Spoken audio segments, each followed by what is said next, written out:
Salut l'équipe, très content de vous retrouver pour Lundi Rugby, votre nouveau rendez-vous rugby évidemment tous les lundis à 19h. On était ensemble avant la Coupe du Monde, on est toujours ensemble pendant la Coupe du Monde, même malgré la triste élimination des Bleus. On était encore avec un champion du monde U20, Noah Zinzen, il y a samedi pour suivre la demi-finale entre l'Afrique du Sud et l'Angleterre. Puis je peux même vous dire qu'on sera ensemble après la Coupe du Monde puisque Lundi Rugby continuera. On est très heureux de faire cette émission avec vous, avec un éclairage un peu différent peut-être. C'est toujours intéressant d'avoir l'avis, l'œil de joueurs pros. Donc même après la Coupe du Monde, peut-être un horaire un poil différent, on verra, mais on continuera évidemment à vous parler rugby sur la chaîne Twitch RMC Sport. On est déjà très nombreux. Salut Benoît, Mika, probablement Nat qui doit être dans le chat, DW437, Rawapa, Neneuil, Anto Ovali, Cooks. Ça y est, il y a énormément de monde. Anto Ovali que je vois aussi, Raph Cordier qui est un de nos plus fidèles spectateurs et contributeurs. Salut à toi.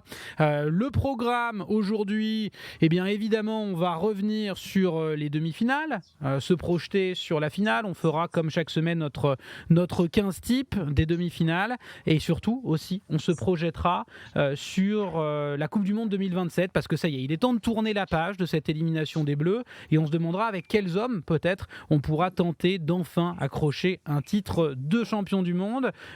Pour m'accompagner évidemment comme souvent, deux joueurs du RCHCC, Yer Karkeran en national et Neneul le dit, c'est Neneuil mais je l'appelle Neneul, ça parlera aux nordistes, dans le chat nous dit bravo pour la victoire ce week-end Joachim et Charles, belle victoire Joe, capitaine du RCHCC face à Périgueux, elle fait du bien celle-là.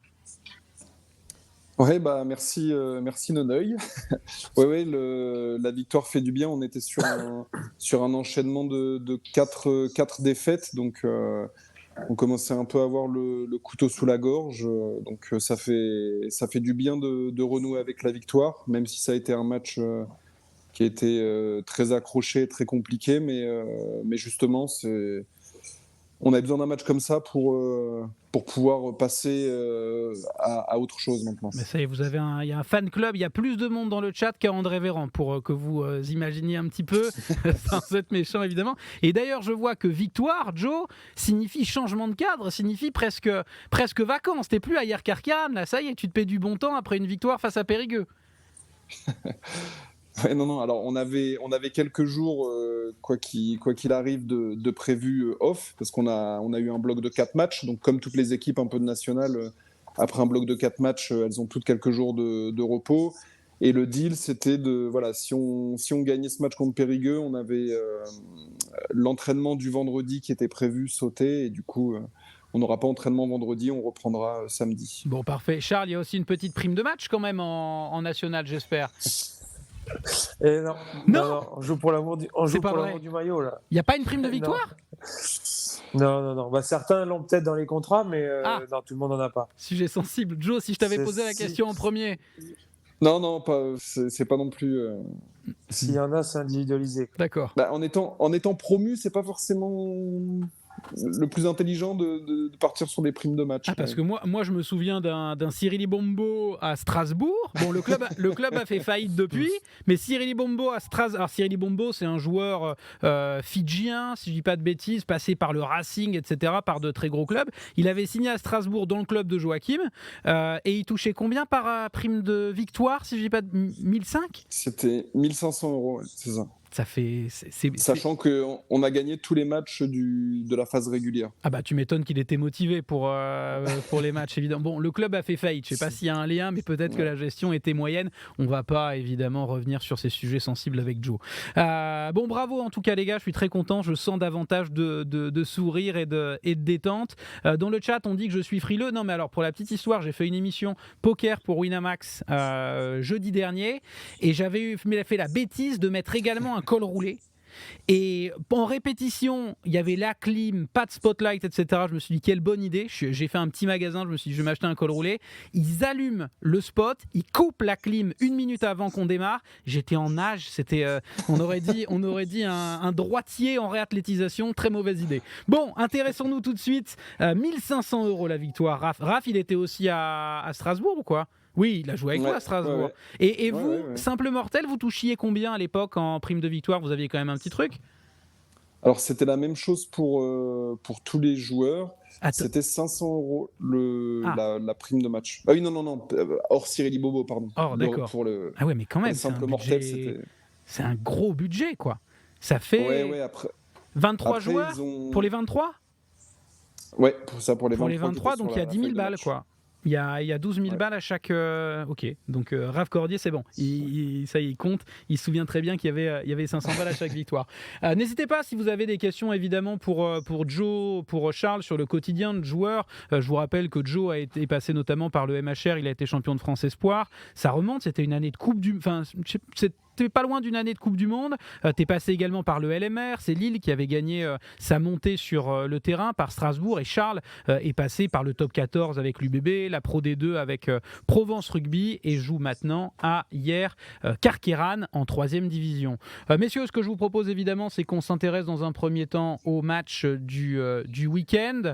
On commence évidemment par la première demi-finale. Je vous rappelle qu'en fin d'émission, je vous ferai gagner 100 € de bons d'achat sport. Charles, on a assisté à une première demi-finale vraiment à sens unique. J'ai trouvé quand même que l'Argentine avait mis beaucoup d'intensité en début de match. C'était assez intéressant pendant 4-5 minutes. Est-ce que tu t'es dit à un moment, avant ou au début du match, que le résultat pourrait être serré ou qu'on pouvait assister à une surprise ou honnêtement jamais? Non, honnêtement, jamais. Alors, je l'ai senti un peu plus sur la deuxième demi-finale, mais sur la première, euh, dès le début, je me doutais que les Argentins, avec la fierté qu'ils ont, ils allaient tout envoyer pendant le premier quart d'heure, les premières 20 minutes, mais que derrière, ils allaient exploser physiquement. Et avec ce que montre la Nouvelle-Zélande depuis ce quart de finale contre l'Irlande, honnêtement, j'y croyais pas du tout pour l'Argentine, quoi. Est-ce que quand tu vois cette équipe parce que le match en réalité ça va très vite, il n'y a pas grand chose à dire, c'est assez terrible, mais avec le tirage au sort World Rugby qui met les 4 meilleures équipes, y a, malheureusement c'est une branlée, hein, comme on dit, 44-6. Est-ce que malgré tout tu vois des petits défauts, soit repérés dans ce match ou dans le précédent, dans cette équipe néo-zélandaise qui semble, c'est vrai, lancée maintenant? Des petits défauts, ouais, forcément. Il y a toujours des choses à redire, des petits détails qui vont pas, des attitudes dans les rucks à corriger, des soutiens un peu en retard. Mais sincèrement, comme on le dit depuis quelques semaines maintenant, ils montent en puissance et j'ai l'impression que de week-end en week-end, ils sont de plus en plus en place et puis ils sont réglés comme du papier à musique. Joe, allez, je te bombarde analyste vidéo pour l'Afrique du Sud. Quels sont les petits points ça te fait rire. Tu n'imagines pas analyse vidéo, Joe? Ouais, non, c'est pas ça, c'est que c'est pas un cadeau, quoi. C'est pas le plus beau match. Mais même globalement dans cette équipe néo-zélandaise depuis les quarts de finale, sur quoi en tant que coach Sudaf tu mettrais par exemple l'accent? Qu'est-ce qu'on peut-être viser? Bah, clairement, le seul aspect sur lequel les Sudaf peuvent prendre le dessus, et c'est ce qu'ils ont fait à Twickenham, c'est c'est sur le défi physique, sur les ballons portés, sur la mêlée notamment, parce que ce serait pas du tout le jeu, je pense, d'envoyer beaucoup de jeux, parce que dans le désordre, un ballon tombé, ça se transforme très rapidement en essai pour les Néo-Zélandais. Donc pour moi, je mettrais l'accent sur le jeu d'avant, avant tout. Ou alors je m'inspirais aussi peut-être alors même si c'était très triste, mais du match qu'ont fait les Anglais contre les Sudaf, c'était anti-rugby, c'était pas beau à voir, mais bon, force est de constater que c'est pas passé loin et que ça a failli passer, quoi. Alors que c'est deux équipes qui sont d'un niveau totalement différent. Sauf que les conditions, elles nivellent un peu les niveaux et on voit que l'Angleterre était à 2 doigts d'être en finale, alors que jamais de la vie on aurait imaginé ça en début de C'est ça compétition. surtout. Ils ont été bien aidés par les conditions, quand même. Ouais, ça. je pense. Et ben alors, je voulais en parler un peu après, parce que là, on se projette déjà sur la finale, mais c'est très bien.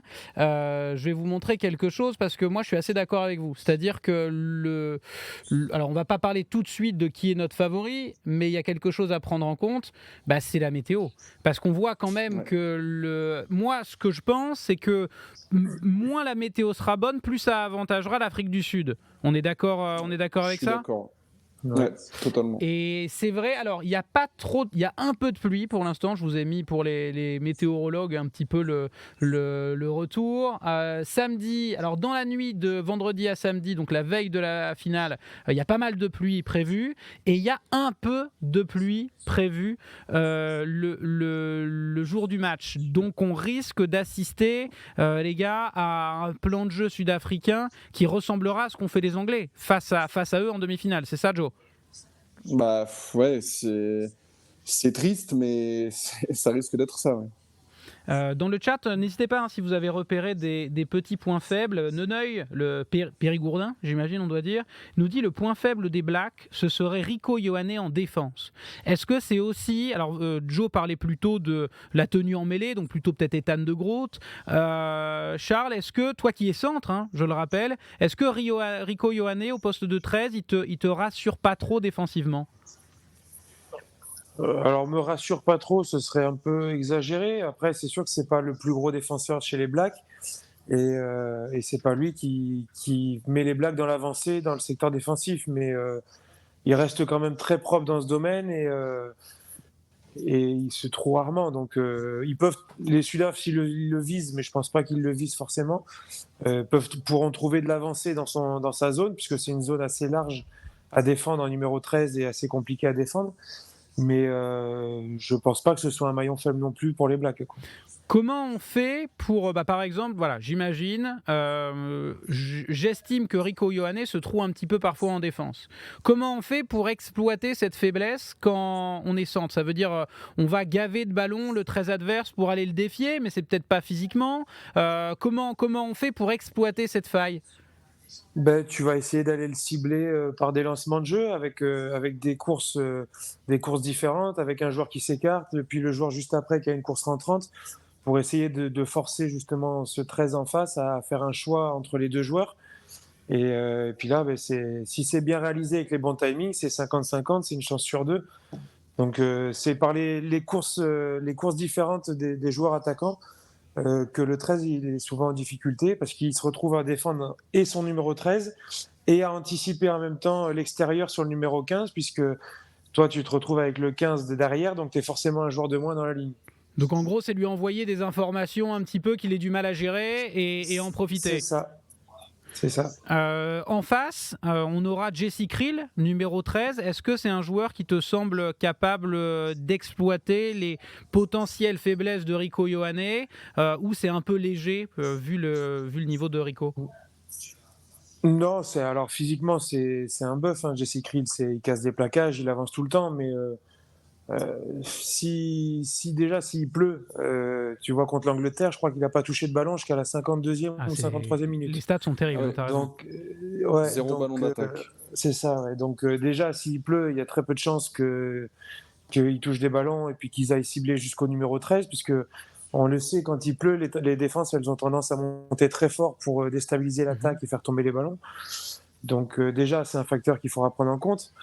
Et après, ils se connaissent, ils se jouent 3 fois par an en Super Rugby, ils se jouent en Four Nations. Ils se connaissent quasiment par cœur. Donc, sincèrement, je ne pense pas que ce soit sur l'homme à homme qui vont trouver des faiblesses. Ça sera plus dans le système collectif et sur des aspects tactiques que sur un joueur en particulier. Pourquoi on monte plus fort en défense quand il pleut, Charles ? Tout simplement parce que le ballon est glissant, donc tu mets plus de temps à te transmettre le ballon, à te faire des passes. Donc les transmissions sont plus longues et tu mets plus de temps à le contrôler aussi, ballon en main. Donc si tu es plus vite sous pression avec une défense qui monte, tu as plus tendance, plus de facilité à faire des fautes de main et des en avant.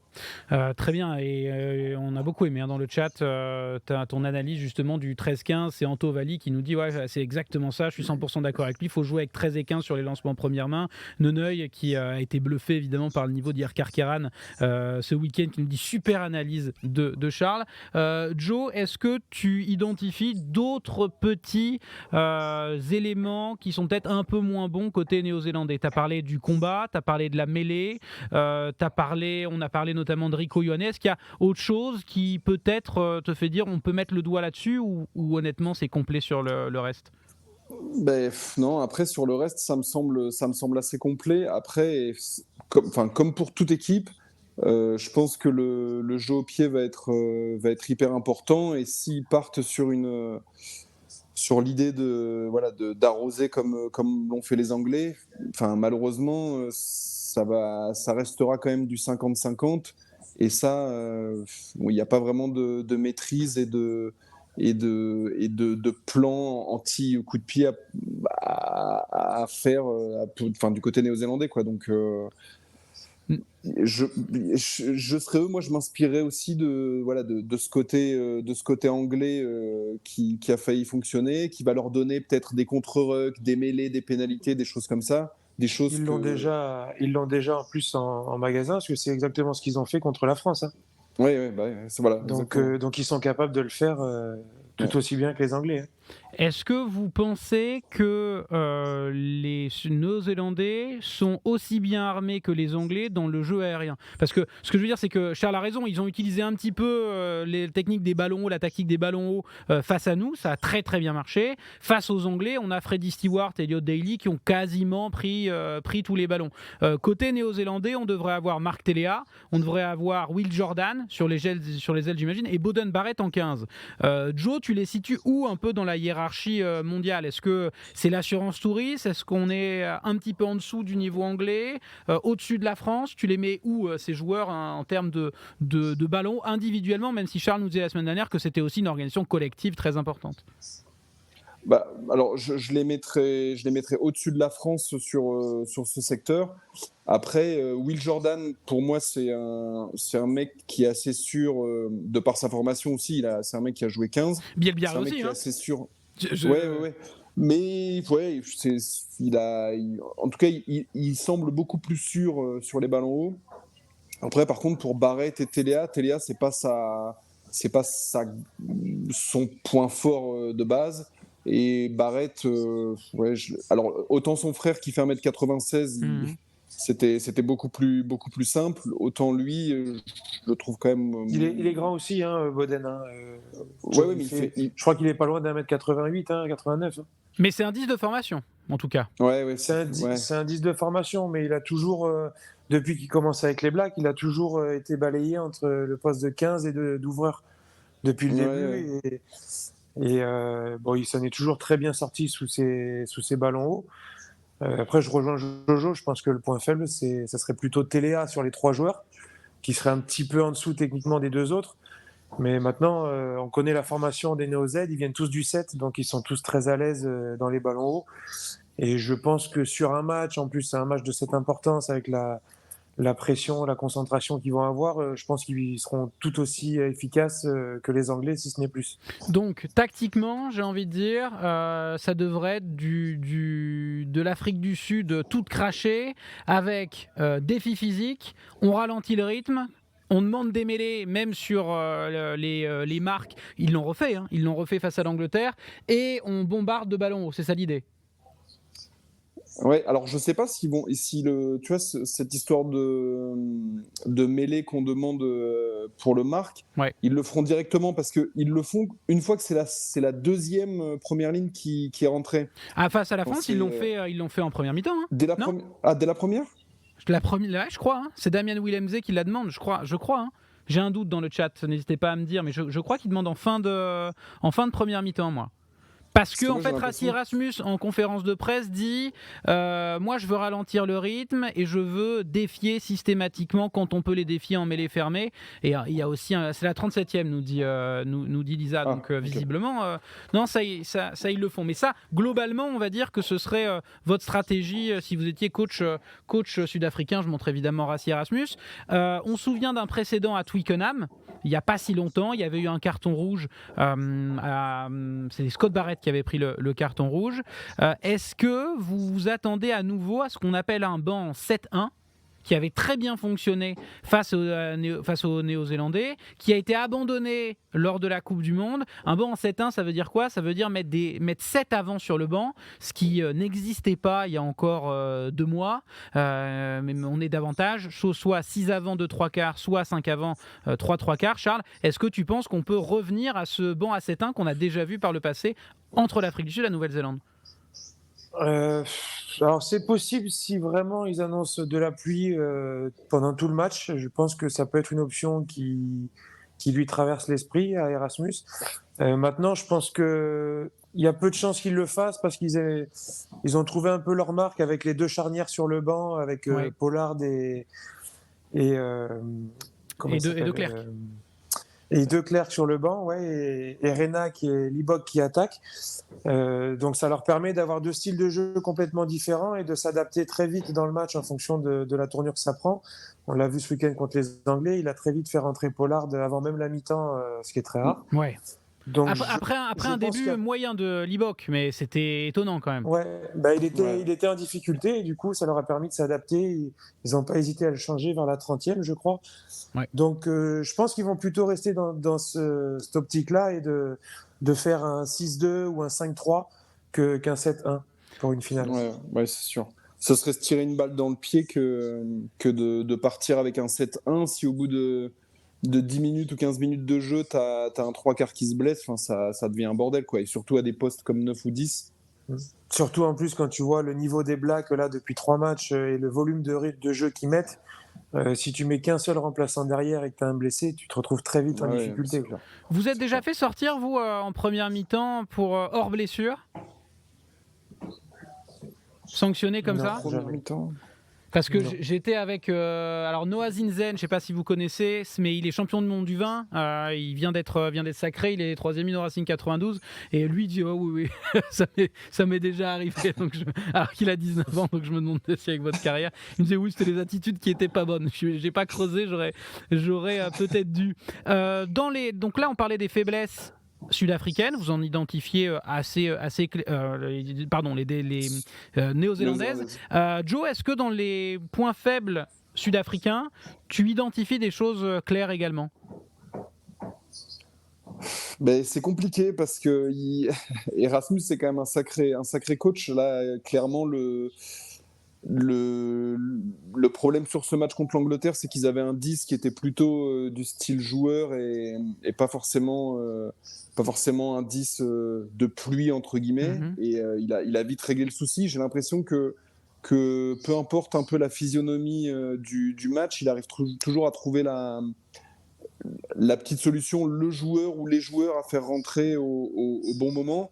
Donc c'est vrai que je vois pas forcément trop, surtout par temps pluvieux, je vois pas trop de points faibles là comme ça à exploiter contre l'Afrique du Sud. Charles, c'est peut-être leur état de forme physique actuel. Moi, j'ai l'impression qu'ils ont été très vite en forme, au top de leur forme au début de la compétition, notamment avec ce match vraiment impressionnant, amical contre les Blacks à Twickenham.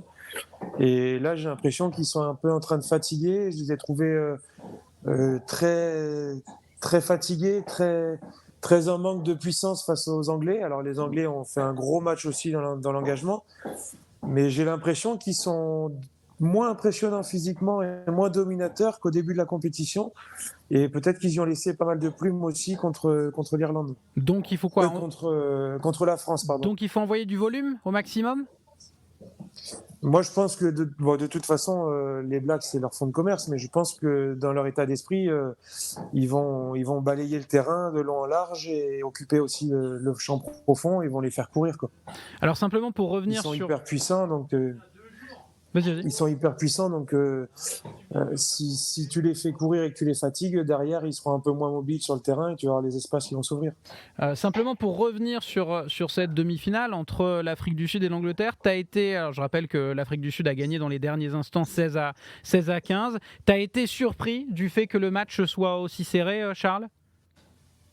Ah ouais, j'étais un des premiers. Moi, je m'attendais à un deuxième match un peu comme All Black Argentine. Et puis finalement, les Anglais, ils ont fait le match parfait pour rester au contact jusqu'à la fin. Et les Sudaf, en plus, que j'ai trouvé fatigué physiquement, il a fait beaucoup de coaching plus tôt qu'à son habitude, Erasmus.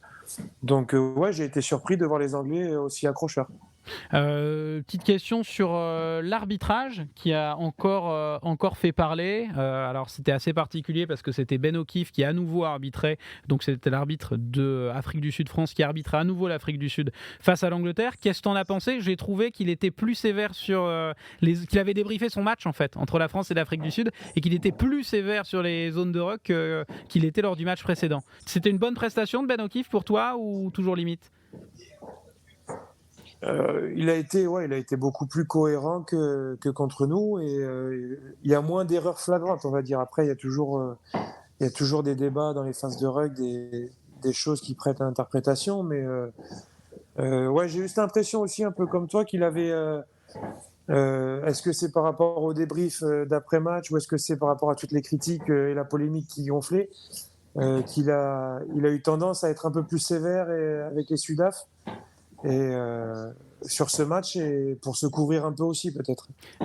Joe, t'en as pensé quoi de Ben O'Keefe et notamment, alors ce qui fait peut-être un peu débat du côté anglais, c'est la dernière mêlée. Globalement et sur la mêlée, qu'est-ce que t'en penses ?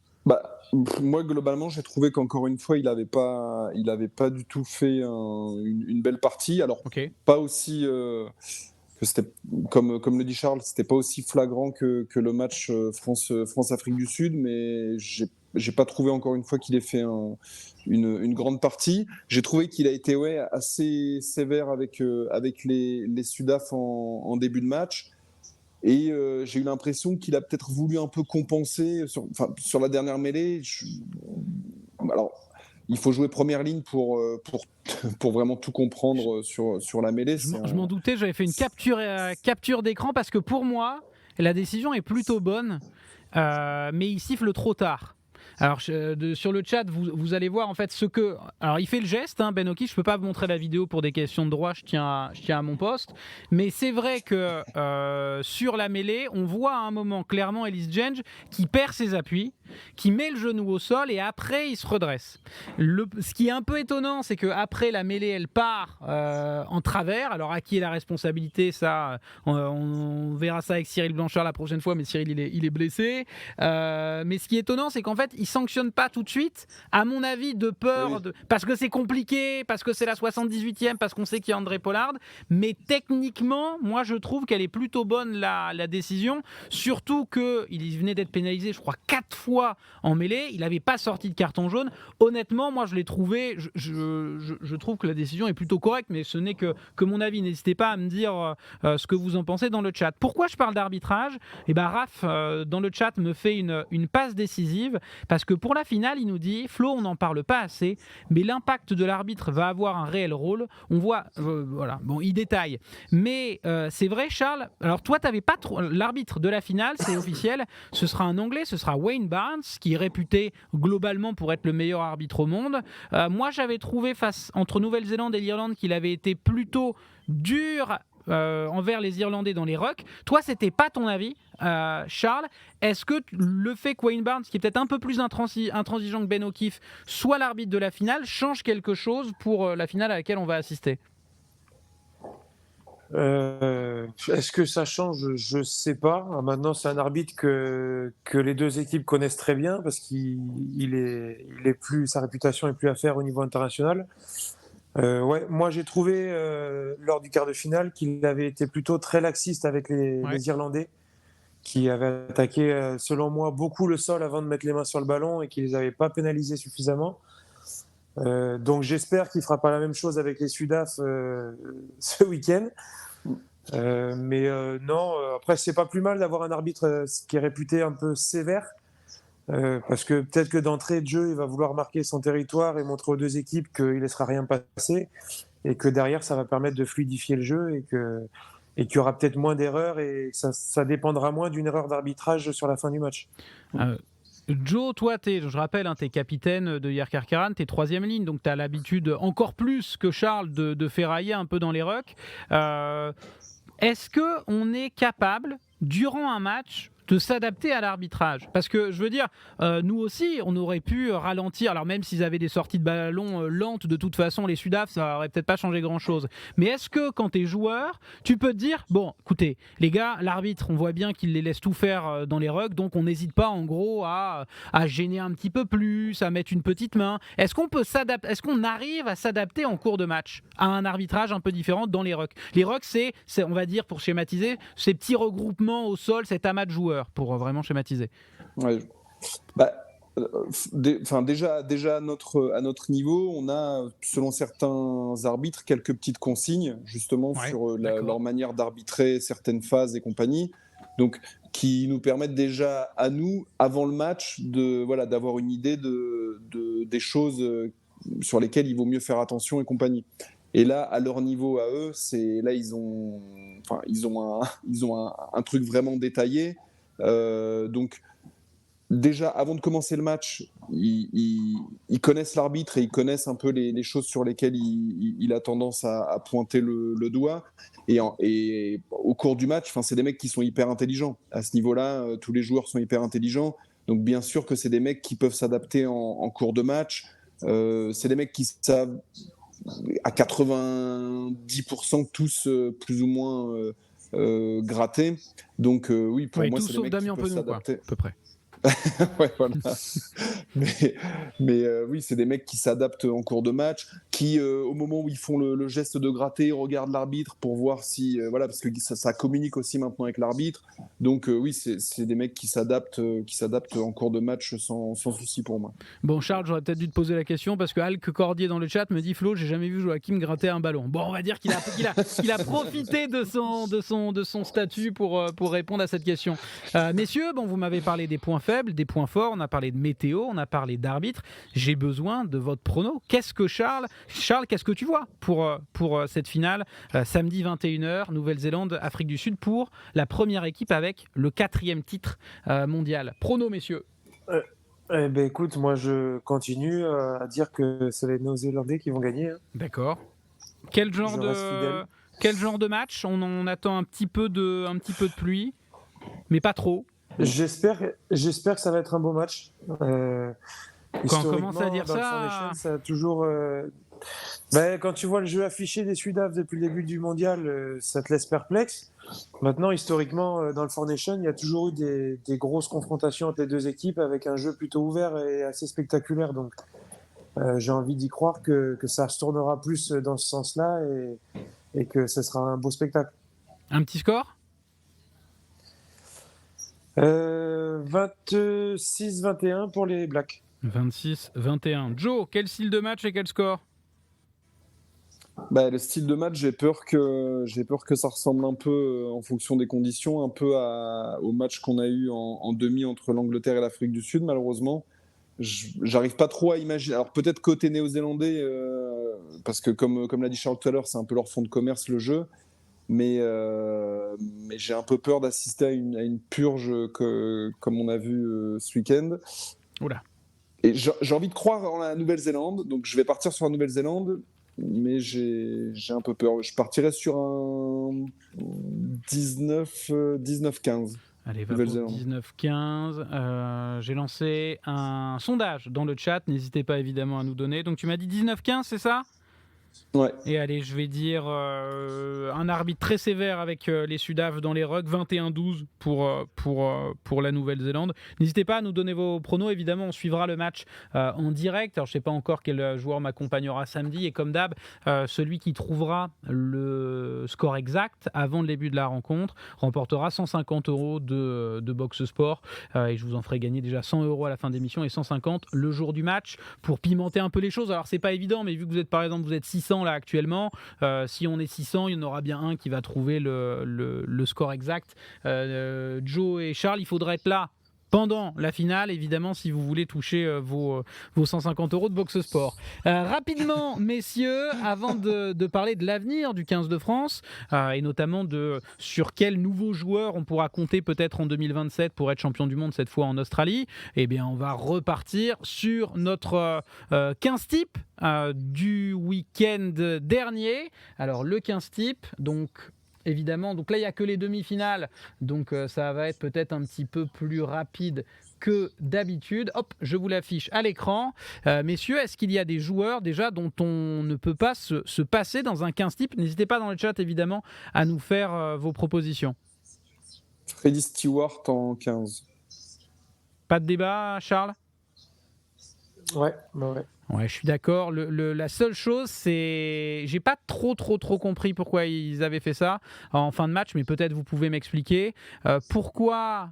Parce que Freddie Stewart, donc c'est le numéro 15 anglais, il a pris tous les ballons hauts, mais je comprends pas pourquoi ils montaient encore des chandelles à la 73e. Pourquoi ils essayaient pas d'occuper un peu plus? Et c'est là-dessus d'ailleurs, je crois que la mêlée, c'est ils tentent une chandelle trop courte, une chandelle mal ratée. Et pourquoi retenter une chandelle à ce moment-là? Est-ce qu'il y a un avantage particulier? Je sais pas, Charles qui a peut-être plus l'habitude de jouer au pied, mais encore tes centres. Pourquoi monter une chandelle à la 76e? Bon, elle est ratée de toute façon, mais je comprends pas bien l'intérêt. Je sais pas. Ouais, je pense qu'ils voulaient rester dans leur plan de jeu initial et monter ces chandelles leur permettait de mettre les Sudaf sous pression. En plus, avec le ballon glissant, tu avais une chance sur deux de le récupérer ou de récupérer un en avant en dessous. Là, sur cette action-là, pas de chance, ça a fait en avant de leur part et mêlé pour les Sudaf. Donc, ça s'est un peu retourné contre eux, mais... Je pense que sur le coup, en fait, ils ont simplement voulu suivre la tactique qui marchait depuis le début du match et ils n'ont pas réfléchi à occuper le terrain.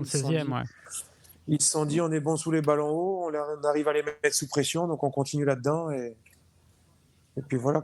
Bon, moi j'ai un nom, je suis d'accord avec Neneuil, c'est Oxenche, le petit taureau là, le petit bison. C'est sûr. Incroyable, il fait vraiment basculer les matchs à chaque fois qu'il rentre. On est d'accord pour mettre le gaucher d'1m76 et officiellement 120 kg. À mon avis, il manque 20 kg de Cohen. Mais j'étais avec Enoa Zinzen, j'ai dit oui, 120 kg au lycée, mais plus maintenant. Incroyable.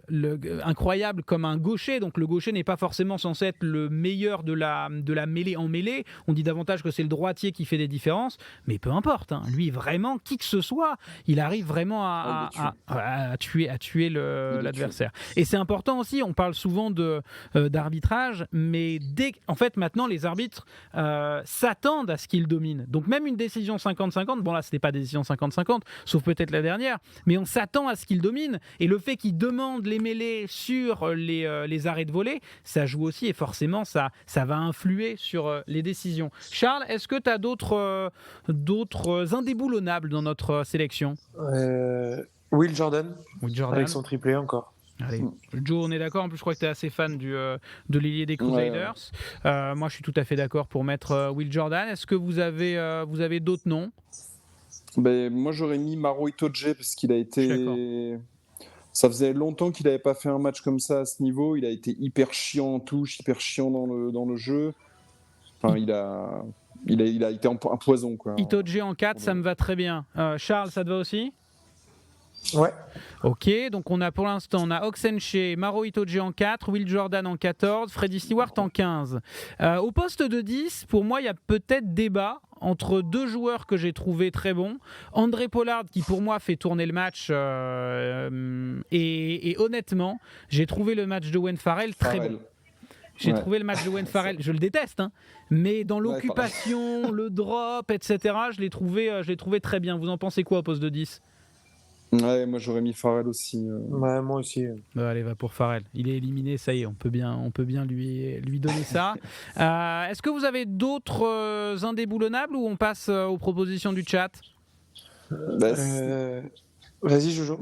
Alors, moi j'avais deux. Alors, en 5, j'avais Snyman. J'ai trouvé qu'il a fait une énorme entrée aussi. Belle entrée. Il marque l'essai d'ailleurs, je crois que c'est lui. Il marque l'essai. Puis, il est présent offensivement. Il avance et compagnie. Et en 7, j'ai trouvé aussi Kramer avec l'Argentine. J'ai trouvé que c'était le seul joueur qui a beaucoup avancé. Il a beaucoup plaqué et plaqué fort.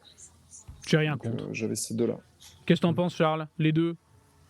Ouais, les deux, ça me va. Allez, très bien. Donc va pour.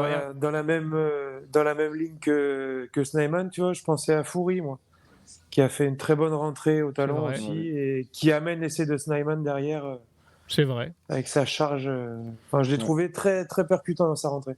Donc tu le mets. Alors, parce qu'au début, il est rentré en troisième ligne, je crois. Ouais, il était en 6. Mais après, on peut bricoler. Mais il a fini au talon après, je crois. Parce Non que il a. Mais j'ai un Bonambi n'a pas joué tout le match, je crois. Attends. Je crois que si. Parce qu'il se fait strapper, Mbonambi, et il reste quand même. Je crois qu'il fait tout le match, mais je l'ai vu faire une combinaison avec Mbonambi, le talon qui la remet, mais donc j'imagine que c'est Mbonambi qui la met. Bon, à voir où on met Deon Foury, on le garde en tout cas dans notre shortlist. Dans le chat nous dit Brakmar et Baptiste 0915 nous disent moi je veux Savea. Est-ce qu'on met Hardy Savea? Ça, on nous reprochera jamais de mettre Hardy Savea, hein, donc en 8. Bah, en vrai, il y a Ben Earl, il a aussi fait un bon match. Ben Earl, il a été incroyable aussi. Ouais. Mais après, on peut mettre Ben Earl en 6. Mais il y a Frizel aussi qui a été bon comme toujours. Ouais. Ah oui, Frizel, oui. Raph Cordier nous dit, les gars, si vous mettez pas Ben Earl, c'est la dernière émission. Je vous propose qu'on mette Hardy Savea en 8 et Ben Earl en 6. On en garde un. Ouais. Ça vous va? Ça me semble bien. Allez, va pour Savea et pour Ben Earl. Demi-mêlée. Moi, j'ai trouvé très bon Mitchell. Ouais. Alors, l'anglais. Alors que je suis pas fan à la base en plus. Je le trouve naze. Honnêtement, pour moi, il n'est pas top 5 France. Enfin, je mets Jono, Le Garec devant. Mais je trouve que depuis 2 matchs, depuis que je le sale un petit peu, il a été bon. Je suis d'accord avec vous, va pour Mitchell. On a l'impression que les Anglais sont qualifiés avec notre compo. Charles, les centres, pour moi, il n'y a pas d'évidence. Donc, je te laisse. Tes centres, c'est toi qui te débrouilles avec cette histoire. Tu veux qui en paire de centre?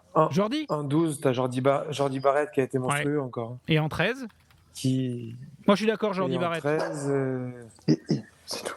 Stop. Et en 13, qui c'est que tu as eu en 13? Ça, c'est Oscar. C'est un chien qui terrifie mes filles, ça. Même moi, je suis pas très à l'aise. Ouais, en 13, franchement, j'en ai pas qui me viennent là tout de suite. Ouais. Il n'y en a aucun qui est sorti du lot sur les 2 matchs. On a eu qui? On avait Marchand. Honnêtement, je suis pas sûr qu'il ait touché un ballon. Enfin, vraiment, peut-être 2 ballons, mais pas plus. Krill, pas de ballon. Krill, pareil. On avait Cinti, donc pas. On peut mettre Rico Yone parce que c'est Rico Yone, mais en 13, le chat, vous mettez qui? Parce que là, honnêtement, j'en sais rien. Cinta, le 13 anglais qui touche pas un ballon du match, c'est un exploit. Oui, je sais pas qui mettre en 13. Est-ce qu'on peut bricoler en mettant Krill, tu veux toi? On peut. Non. Je voulais dire, on peut ni mettre Krill ni mettre le 13 anglais. Ils ont pas touché de ballon. Ils ont pas touché de ballon. C'était qui? C'était Cinti en 13. C'est comme ça qu'il s'appelle le 13 argentin. On peut mettre lui au hasard, quoi. Ou Rico Ioane. Mais Rico Ioane, je l'ai pas vu. J'avais un petit billet. Je l'ai pas trouvé non plus. Il était moins en vue, ouais. Je sais pas, les gars, en 13. Attendez, on va quand même regarder les stats. On est en 13, on avait Cinti. Oui, il a quand même fait 32 mètres ballon en main. C'est pas mal. Il a touché 8 ballons. C'est une infinité de plus que les autres. Va pour Cinti. Dans une équipe qui a chargé, ouais, c'est bien. Ouais, allez, c'est pas mal. Va pour Cinti. Poste de 11. Dans le chat, on nous parle beaucoup de Carreras. Alors après, je vous avoue que j'ai fait le match ici, je l'ai commenté, mais je m'en suis un peu détaché, quoi. Je papotais devant le match plutôt que je ne le regardais parce que ça allait trop vite. En 11, Carreras, ça vous va? Pas trop. Ouais, Téléa aussi, moi je l'ai trouvé bon aussi, Téléa quand même. Carreras, vous voulez ses stats? Je m'attendais pas à ça. Il a gagné 87 mètres. Bon, alors après, il y a aussi le fait qu'il relançait des ballons. Il a battu 8 défenseurs et il a franchi 3 fois. Quand tu perds 44-6, c'est honnête. Hein. Ouais, ah oui. Ouais, il a fait un bon match. Ouais. On met Carreras?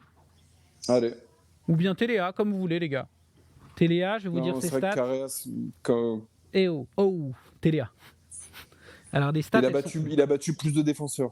101 mètres parcourus, 14 défenseurs battus. C'est énorme. Ouais. Un petit Téléa, parce que sinon on a l'impression qu'on n'a pas que la NZ avec les NZ ont perdu en fait. Allez, va pour Téléa. Et talon puis droitier, et on a terminé, on passe à l'équipe de France 2027. Allez. Talon. En droitier, on met Lomax à la limite, sinon bon. Ouais. Ouais. Je sais pas, je vois pas d'autres droitiers. Il y a Vincent Koch qui a été bon en rentrant, mais il peut y avoir débat. Je sais pas. Au talon, Jamie George, en vrai, il a fait un gros match aussi. T'as vu se lancer? T'as vu les touches qu'il a fait? Oui, T'es non, fou, mais toi? Ah, d'accord. Il y en a un. Je viens de comprendre. En fait, Joe, il fait le débat. Mais attends. Donc, en fait, tu vois, là, l'arnaque Joachim Beaumont. Alors, déjà, Raph Cordier, heureusement, était là pour nous dire il a jamais gratté un ballon, il sait pas ce qu'il raconte. Là, je suis même pas sûr qu'il ait vu le match. Je viens de me rendre compte, à mon avis, il a regardé les highlights et il me dit pas mal. Un lancé en fin de match qui chie totalement. J'ai jamais vu un lancer comme ça. Même Cyril Blanchard décoloré lançait pas comme ça. Non, pas Jamie George. Mbonambi, t'en as pensé quoi de son match? Je l'ai pas trouvé bon du tout. Il a raté toutes ses touches. Cody Taylor, tu prends pas de risque. Ouais. On peut mettre Deon Foury, mais il a joué. Je pense pas qu'il ait joué talent. Donc, Non, mais Taylor. Allez, on met Taylor, c'est pas grave. Et à droite, on a le choix entre Vincent Koch et Lomax, je pense. Ouais. Mais Lomax, j'aurais dit. Lomax encore un. Va pour Lomax. C'est terrible parce que quand tu es recruteur dans un club français, j'en parlais justement avec Noah Zinzen qui est au Racing 92 et qui était donc l'équipier de Niakane et de Guélant. Moi, je peux moins le dire quand il est là. Les mecs arrivent en France. Honnêtement, ils profitent de la vie, ils prennent un gros chèque. Mais ça doit quand même être frustrant de voir les mecs capables de tordre leurs adversaires en demi-finale de Coupe du Monde, alors que quand ils sont en France, honnêtement, c'est vraiment pas du tout les mêmes. Ça devient un petit peu dur. Après, on verra. Il y a Colissi là, qui a signé au Racing. On verra ça, c'est un niveau encore au-dessus, tu vois. Je pense qu'au niveau légende, c'est peut-être encore un petit peu au-dessus. Non, Joe Marler, on peut pas, les gars, il est gaucher. C'était Dan Cole à droite. Donc, écoutez, je pense qu'on a notre compo. Oxenche, Cody Taylor, Lomax, Itoje, Snyman, Earl, Kramer, Savea, Mitchell Farrell. Oh, mon Dieu, quand même. C'est vraiment... sur le papier, ça fait vraiment mal au cœur, mais c'est vrai qu'ils ont été bons. Marc Téléa, Jordi Barrett, Cinti. Cinti, c'est vraiment... On a joué à Picnic Douille, mais bon, il n'a pas fait un si mauvais match. Will Jordan et Freddy Stewart. Est-ce qu'on avait d'autres propositions? Ça vous va, les gars, dans le chat? Fires15 qui nous dit Téléa, Neneuil, Baptiste, Legoud qui nous ont dit Cody Taylor. Donc on est bon. Je vous propose, avant de passer au jeu, puisque j'ai 100 € de Box Sport à vous faire gagner avec un petit jeu très rapide, c'est quoi la différence entre franchir et battre un défenseur? Battre un défenseur, c'est simplement casser un plaquage, on va dire, et franchir, c'est ce qu'on appelle un clean break en anglais. C'est vraiment percer le rideau défensif, si tu veux. C'est ça la différence, Thibalito. Je dis pas de bêtises, les gars, c'est ça? C'est ça. Bon, très bien. Merci si je dis une bêtise de ne pas dire le contraire. On enchaîne avec notre petit débat du soir, puisque on a digéré maintenant, ça y est, cette élimination des Bleus. La question est très simple, les gars. Quel joueur vous voyez sortir de l'équipe de France pour disputer la Coupe du Monde 2027? On sait qu'il y a déjà Winnie Antonio, il y a Romain Taofifénois qui prennent leur retraite internationale. Donc on a un chantier au poste de droitier. Alors déjà voilà. Au niveau des joueurs que vous voyez sortir, parce qu'ils prennent leur retraite, parce qu'ils sont peut-être un petit peu limite, ou parce qu'ils seront trop vieux, Joe, quel joueur, on va dire quel poste, je ne veux pas avoir de problème, t'identifie comme étant susceptible de bouger? J'imagine que tu ne vas pas me dire demi-mêlée, tu vois. Ouais, non, demi-mêlée, en plus, il y a de quoi faire. Alors, le poste de 13, je pense qu'il va y avoir un gros... Le chat... Je te mens pas, les 4 premières réponses, Alcordier, Fires, Dodo et Riderfoo, c'est Ficou. Ouais. Ficou, ça sort pour toi? Potentiellement? Ouais, franchement, en plus, vu ce qui arrive derrière avec les Gaëton, Coste, De Porter et compagnie, ces mecs-là, dans 4 ans, ils vont être à un niveau, s'ils continuent comme ça, ils vont être à un niveau fou, quoi. Donc, je vois pas comment Ficou pourrait résister à leur montée en puissance. Alors, je suis obligé de parler à Charles de ce débat. Qu'est-ce qui manque à Gaël Ficou? Qu'est-ce qui fait qu'il a été en dedans? Toi, qu'est-ce qui t'a pas plu, je veux dire simplement? Et parmi les noms qu'on a cités, alors je suis complètement d'accord avec Emilien Gaëton, Cos de Pourterre, lequel va, toi, peut-être, t'as le plus d'espoir dans lequel, quoi? Qu'est-ce qui a manqué à Gaël Ficou? J'ai l'impression que depuis un an et demi, il lui manque un peu le punch qui faisait aussi sa force à l'époque, qui lui permettait de casser des plaquages et de faire des breaks, des exploits personnels. Moi, j'ai le souvenir de Gaël Ficou quand je jouais à l'UBB qui traversait le terrain tout seul et qui faisait des actions en solitaire, un petit peu à l'image de Dupont et de T'étais en Ntamak. face, hein, Charles. Ça, faut pas le dire. Ça, faut pas le dire. Non, mais j'ai ce souvenir-là et j'ai l'impression qu'il le fait plus du tout, en fait. Et sur cette Coupe du Monde, il s'est un peu reposé sur le fait que c'était le régulateur en défense, mais offensivement, il n'a rien apporté au 15 de France et c'est ce qui lui est reproché aujourd'hui, de toute façon. Et en plus, il est plutôt jeune, même s'il n'est pas vieux. Oui, il est pas vieux, c'est juste qu'il a commencé tellement jeune aussi qu'on s'est habitué, quoi. Ouais, mais bon, il a 29 ans, je crois, ou 30 ans. Je vérifie. Je pense qu'il est pas si vieux que ça. Il me semble qu'il a 29 ans, donc il aura 33. 29 ans, donc dans 4 ans, il aura 33, et à côté, donc tu auras les Gaëtons, De Porter, qui en auront 25, 24, 26, et qui vont être en pleine forme et qui auront pris de l'expérience en top 14, et à mon avis, qui auront explosé d'ici là. Après, Donc, Charles, on peut toujours être excellent au centre à 33 ans.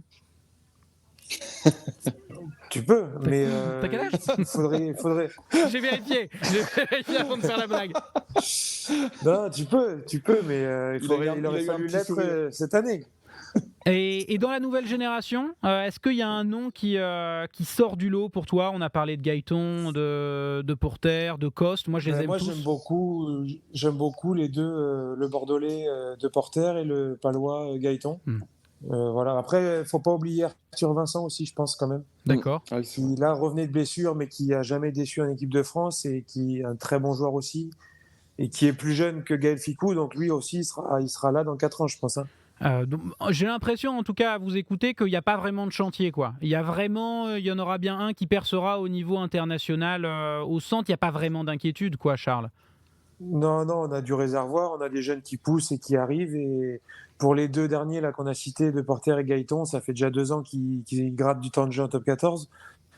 Donc, moi, je suis pas inquiet sur ce poste-là. On a de quoi faire. Danty aura 34 ans. Il a un jeu qui est quand même très physique. Est-ce que tu le vois encore il a pas mal été blessé d'ailleurs ces derniers temps. Est-ce que tu le vois encore titulaire ou bien tu penses que ce sera une association de jeunes? On a parlé de Coste, de Porter. Gaëton, il peut pas jouer, j'imagine pas en tant que 12. Tu as parlé d'Arthur Vincent.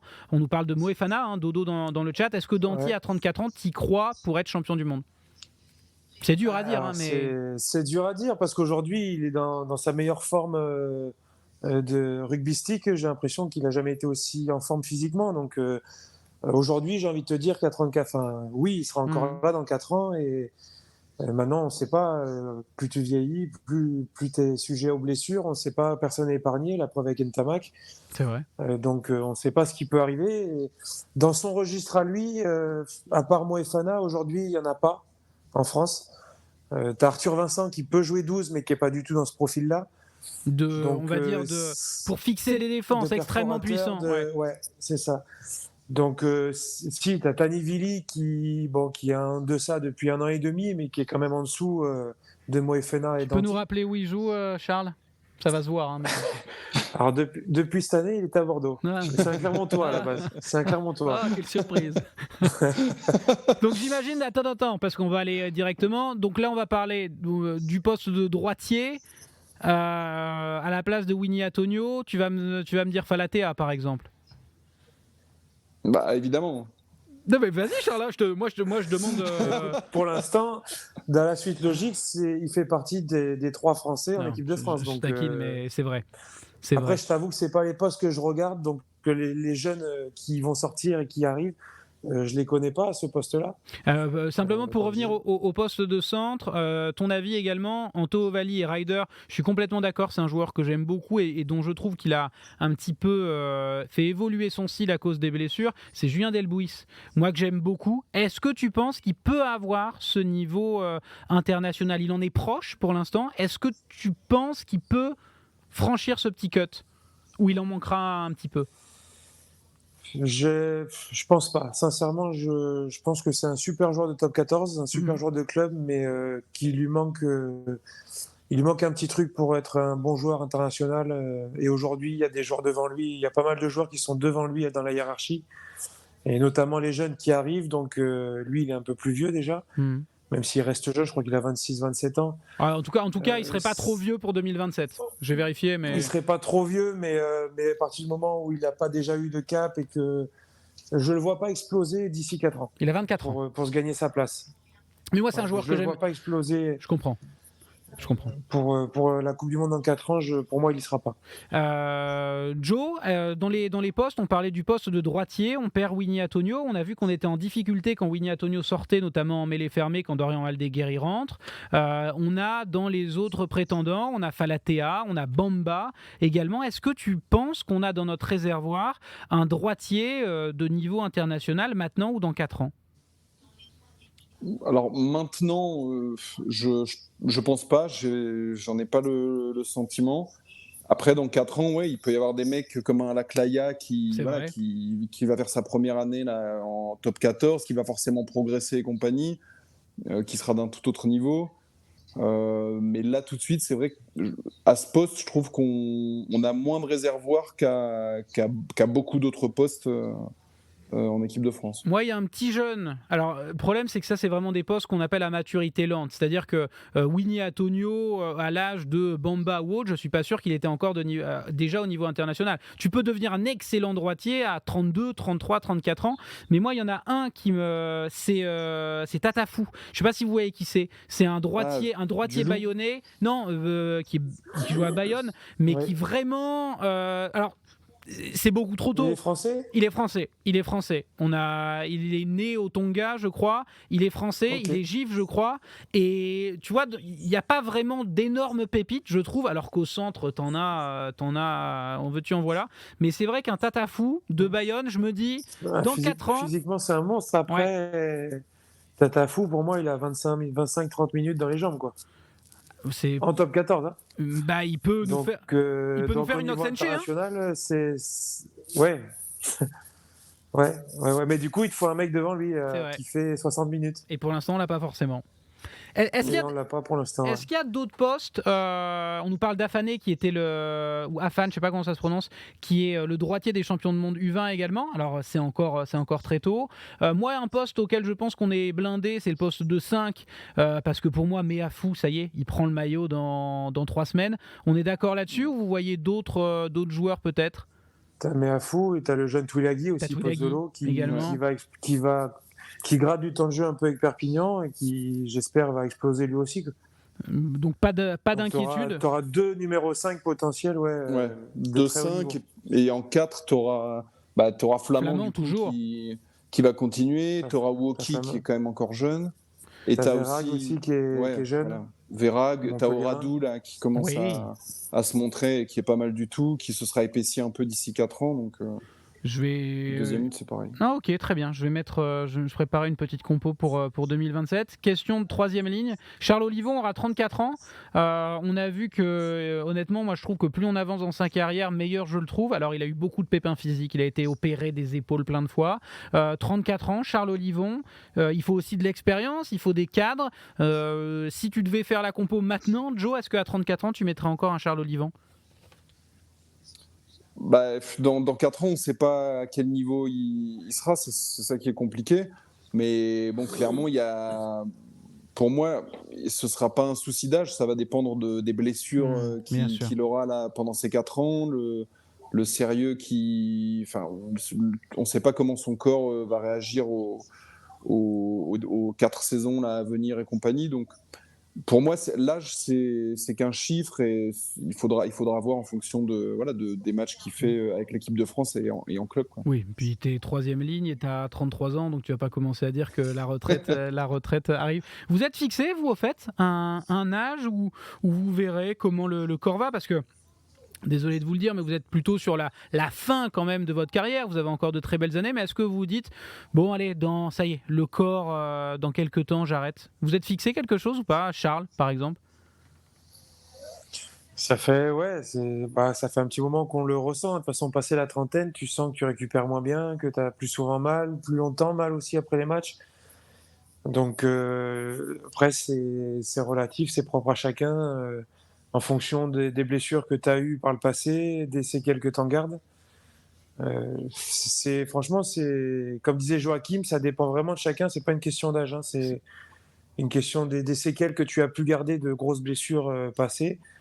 Et donc c'est dur C'est de pour ça se qu'on dire peut pas dire à tel âge j'arrête. ouais, voilà, en fait. c'est ça. Ok. Tu peux pas le dire à l'avance. Tu vas le sentir peut-être soit pendant la saison où tu es en fin de contrat, soit un an avant, et tu vas te dire putain, là, ça y est, c'est dur. Franchement, j'en cueille l'année prochaine, et puis après, je me vois pas. Je pense qu'il va falloir arrêter. Mais tu peux pas dire à 30 ans, à 33, j'arrête. Ouais. Bon, en tout cas, vous avez. Sauf si tu es épargné et que c'est vraiment un choix purement réfléchi et que ça n'a rien à voir avec l'état de forme physique. Bon, en tout cas, vous avez déjà 10 recruteurs dans le chat. Tout le monde va vous faire signer en national, en fédéral 1, en fédéral 2, en fédéral 3. Ça y est, c'est parti. En tout cas, vous aurez toujours du monde pour vous. En numéro 9, il n'y a pas de débat sur Antoine Dupont s'il garde ce niveau de performance. Est-ce que un Baptiste Jauneau, qui est notre numéro 9 champion du monde du vin, si vous deviez, alors vous n'avez pas le droit de parier, mais si vous deviez mettre votre argent sur qui sera numéro 9 remplaçant dans 4 ans, est-ce que vous mettriez Jauneau ? Ouais, moi j'aurais mis Jauneau, c'est celui qui à l'heure actuelle a le plus de caractéristiques qui ressemblent à Dupont. Et puis ouais, dans 4 ans, il va encore continuer à engranger de l'expérience d'ici là et compagnie. Et c'est prometteur. Bon, en tout cas, l'avenir a l'air brillant avec vous. Jauneau, tu y crois autant, Charles ? Je sais pas. Il aura quel âge, Baptiste Serin Et Max Lucu, ça y est. Les vrais Bordelais. Enfin non, il est né à la Teste de Bûche, évidemment, Serin, donc évidemment. Ouais. Non, je pensais aussi, j'étais hésitant parce que je pensais à Le Garec. Ouais. Excellent buteur également. Qui est très jeune aussi et qui est excellent aussi au Racing. Bon, en tout cas, ça va. En tout cas, l'avenir a l'air brillant et peut-être que lundi rugby existera encore. Messieurs, et que vous jouerez toujours, bien sûr, avant de parler MMA, puisqu'on va faire une petite soirée MMA, ensuite, je vous propose que l'on bascule sur notre salle de jeu. Je vous rappelle le principe. Je vous donne la biographie d'un joueur. Celui qui trouve en premier dans le chat remporte 100 € de Box Sport. Ce sont des bons d'achat que vous pouvez utiliser pour faire un five avec des potes, pour faire une initiation de karting, de la plongée, du paddle, ce que vous voulez. Et Anto Valli a raison, on n'a pas parlé non plus de Léo Colli, alors qu'il est déjà installé en top 14. Petite remarque également, le replay de l'émission sera disponible, à mon avis, d'ici 1 heure sur la chaîne YouTube RMC Sport. N'hésitez pas, si vous ne pouvez pas toujours être là en live. Merci, évidemment, vous êtes chaque semaine plus nombreux. Et comme je vous le dis, on continuera après la Coupe du Monde. Donc je suis très heureux. Messieurs, est-ce que vous êtes prêts ? Joe nous fait pas le coup de la dernière fois, hein ? Quand c'est pas la réponse, on reste là, on se déconnecte pas. Charles avait gagné tranquille. Charles, prêt ? Oui, tu m'étonnes. Ouais. Allez, c'est parti dans le chat. On part sur un joueur international âgé d'une 30aine d'années. Je suis toujours en activité, mais je ne suis pas, ou plus, en lice dans cette Coupe du Monde. Né en Océanie, je n'ai évolué que dans 2 clubs professionnels lors de ma carrière. L'un en France, l'autre à l'étranger. Je suis issu d'une famille de rugbymen, puisque mon cousin, né aux Fidji comme moi, est également un joueur international. Mon palmarès est quasi vierge, aussi bien en club qu'en sélection, malgré 2 finales européennes disputées. J'ai néanmoins brillé dans d'autres disciplines que le rugby à 15. Joueur puissant, rapide, technique, spectaculaire, j'ai pendant plusieurs années fait partie des références mondiales à mon poste. Botia ? Actuellement en Angleterre, j'ai été en quelque sorte contraint de m'expatrier. Vakatawa. Bonne réponse de Joachim Beaumont. Bonne réponse de Joachim Beaumont. Il est écrit partout dans le chat. Je sais pas pourquoi j'ai écrit ton nom. J'ai écrit Joe comme si tu avais été le premier à le dire, alors que les Box Sport, tu peux Ça fait 2 heures qu'ils le disent dans le chat. C'est Rider Fou c'est Rider Fou qui a eu la bonne réponse. Rider Fou, j'aurais besoin, si possible, ce soir, que tu m'envoies ton adresse mail en chuchotement. Et alors qu'on a des anciens équipiers d'Arras, Micheteux, qui s'appelle, dans le chat, qui salue Joe. Bon, écoutez, merci Charles, merci Joe. Prochain match de hier Carqueiranne, c'est quand les gars? C'est dans 2 semaines. C'est dans 2 semaines. On vient vous soutenir André Véran ou c'est à l'extérieur? Ce sera à Vienne. Ah, à Vienne. Faut aller chercher les points. Match important, très important. Match. Il y a combien de relégations? 2 relégations?